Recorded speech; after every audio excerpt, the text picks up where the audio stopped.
اعوذ باللہ من الشیطان اللعین الرجیم بسم اللہ الرحمن الرحیم وبہ نستعین وہو خیر الناصر و معین۔ قرآن کریم کے 18ویں پارے کا خلاصہ۔ اس پارے میں 3 حصے ہیں۔ نمبر 1 سورہ مؤمنون مکمل، نمبر 2 سورہ نور مکمل، نمبر 3 سورہ فرقان ابتدائی حصہ۔ سورہ مؤمنون میں 7 باتیں یہ ہیں۔ نمبر 1 استحقاق جنت کی 7 صفات، نمبر 2 تخلیق انسان کے 9 مراحل، نمبر 3 توحید، نمبر 4 انبیاء کے قصے، نمبر 5 نیک لوگوں کی 4 صفات، نمبر 6 نہ ماننے والوں کے انکار کی اصل وجہ، نمبر 7 قیامت۔ نمبر 1 جنت کے مستحق بننے کی 7 صفات۔ نمبر 1 ایمان، نمبر 2 نماز میں خشوع، نمبر 3 اعراض عن اللغو، نمبر 4 زکوٰۃ، نمبر 5 پاک دامنی، نمبر 6 امانت داری، نمبر 7 نمازوں کی حفاظت، نمبر 2 تخلیق انسان کے 9 مراحل، نمبر 1 مٹی، نمبر 2 منی، نمبر 3 جمع ہوا خون، نمبر 4 لوتھڑا، نمبر 5 ہڈی، نمبر 6 گوشت کا لباس، نمبر 7 انسان، نمبر 8 موت، نمبر 9 دوبارہ زندگی۔ 3 توحید۔ آغاز سورہ میں توحید کے 3 دلائل ہیں۔ 1 آسمانوں کی تخلیق، 2 بارش اور غلہ جات، 3 چوپائے اور ان کے منافع۔ نمبر 4 انبیاء کرام کے قصے۔ حضرت نوح علیہ السلام اور ان کی کشتی کا ذکر، حضرت موسیٰ اور ہارون علیہ السلام کا ذکر، حضرت عیسیٰ علیہ السلام اور ان کی والدہ حضرت مریم کا تذکرہ۔ نمبر 5 نیک لوگوں کی 4 صفات۔ نمبر 1 اللہ سے ڈرتے ہیں، نمبر 2 اللہ پر ایمان رکھتے ہیں، نمبر 3 شرک اور ریا نہیں کرتے، نمبر 4 نیکیوں کے باوجود دل ہی دل میں ڈرتے ہیں کہ انہیں اللہ کے پاس جانا ہے، نمبر 6 نہ ماننے والوں کے انکار کی اصل وجہ۔ ان کے انکار کرنے اور جھٹلانے کی نہ یہ وجہ ہے کہ آپ کوئی ایسی نئی بات لے کر آئے ہیں جو پچھلے انبیاء کرام لے کر نہ آئے ہوں، نہ آپ کے اعلی اخلاق ان لوگوں سے پوشیدہ ہیں، اور نہ یہ سچ مچ آپ کو معاذ اللہ مجنون سمجھتے ہیں، اور نہ ان کے انکار کی یہ وجہ ہے آپ ان سے معاوضہ مانگ رہے ہیں۔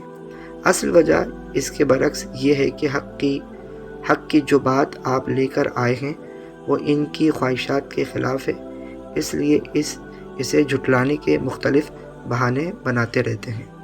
نمبر 7 قیامت۔ روز قیامت جس کے اعمال کا ترازو وزنی ہوگا وہ کامیاب ہے، اور جس کے نیک اعمال کا ترازو ہلکا ہوگا وہ ناکام ہے۔ سورہ نور میں 2 باتیں یہ ہیں۔ نمبر 1 16 احکام و آداب، نمبر 2 اہل حق اور اہل باطل کی 3 مثالیں۔ نمبر 1 16 احکام و آداب۔ 1 زانی اور زانیہ کی سزا 100 کوڑے ہیں۔ احادیث سے ثابت ہے کہ یہ حکم غیر شادی شدہ کے لیے ہے۔ نمبر 2 بدکار مرد یا عورت کو نکاح کے لیے پسند کرنا مسلمانوں پر حرام ہے۔ نمبر 3 عاقل بالغ پاک دامن مرد یا عورت پر بغیر گواہوں کے زنا کی تہمت لگانے والے کی سزا 80 کوڑے ہیں۔ نمبر 4 میاں بیوی کے لیے بجائے گواہوں کے لعان کا حکم ہے۔ نمبر 5 کسی کے گھر میں بلا اجازت داخل نہ ہوا کریں۔ نمبر 6 اجازت سے پہلے سلام بھی کر لینا چاہیے۔ نمبر 7 آنکھوں اور شرمگاہوں کی حفاظت کریں۔ 8 نکاح کی ترغیب۔ نمبر 9 جو غلام یا کنیز کچھ روپے پیسے ادا کر کے آزادی حاصل کرنا چاہتے ہوں ان کے ساتھ یہ معاہدہ کر لیا کریں۔ نمبر 10 کنیزوں کو اجرت کے بدلے زنا پر مجبور نہ کریں۔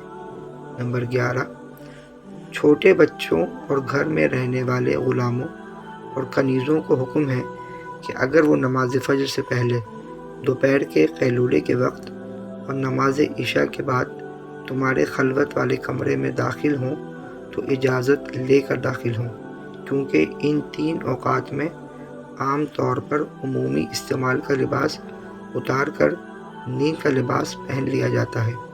نمبر 12، بچے جب بالغ ہو جائیں تو دوسرے بالغ افراد کی طرح ان پر بھی لازم ہے کہ وہ جب بھی گھر میں آئیں تو اجازت لے کر یا کسی بھی طریقے سے اپنی آمد کی اطلاع دے کر آئیں۔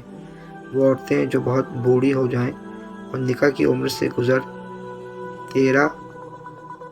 گزر جائیں، اگر وہ پردے کے ظاہری کپڑے اتار دیں تو اس میں کوئی حرج نہیں۔ نمبر 14، گھر میں داخل ہو کر گھر والوں کو سلام کریں۔ نمبر 15، اجازت کے بغیر اجتماعی مجلس سے نہ اٹھیں۔ نمبر 16، اللہ کے رسول کو ایسے نہ پکاریں جیسے آپس میں ایک دوسرے کو پکارتے ہیں۔ نمبر 2، اہل حق اور اہل باطل کی 3 مثالیں۔ نمبر 1، پہلی مثال میں مومن کے دل کے نور کو اس چراغ کے نور کے ساتھ تشبیہ دی گئی ہے جو صاف شفاف شیشے سے بنی ہوئی کسی قندیل میں ہو، اور اس قندیل کو کسی طاقچے میں رکھ دیا جائے تاکہ اس کا نور معین جہت ہی میں رہے۔ جہاں اس کی ضرورت ہے، اس چراغ میں جو تیل استعمال ہوا ہے وہ تیل زیتون کے مخصوص درخت سے حاصل شدہ ہے۔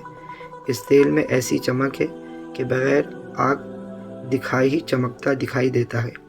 یہی حال مومن کے دل کا ہے کہ وہ حصول علم سے قبل ہی ہدایت پر عمل پیرا ہوتا ہے، پھر جب علم آ جائے تو نور علی نور کی صورت ہو جاتی ہے۔ نمبر 2، دوسری مثال اہل باطل کے اعمال کی ہے جنہیں وہ اچھا سمجھتے تھے۔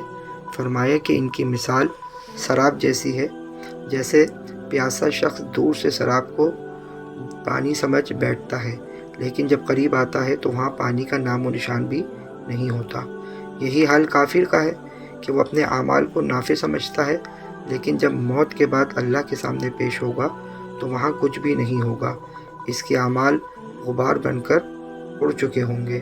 نمبر 3، تیسری مثال میں ان کے عقائد کو سمندر کی تہ بے تہ تاریکیوں کے ساتھ تشبیہ دی گئی ہے، جہاں انسان کو اور تو اور اپنا ہاتھ تک دکھائی نہیں دیتا۔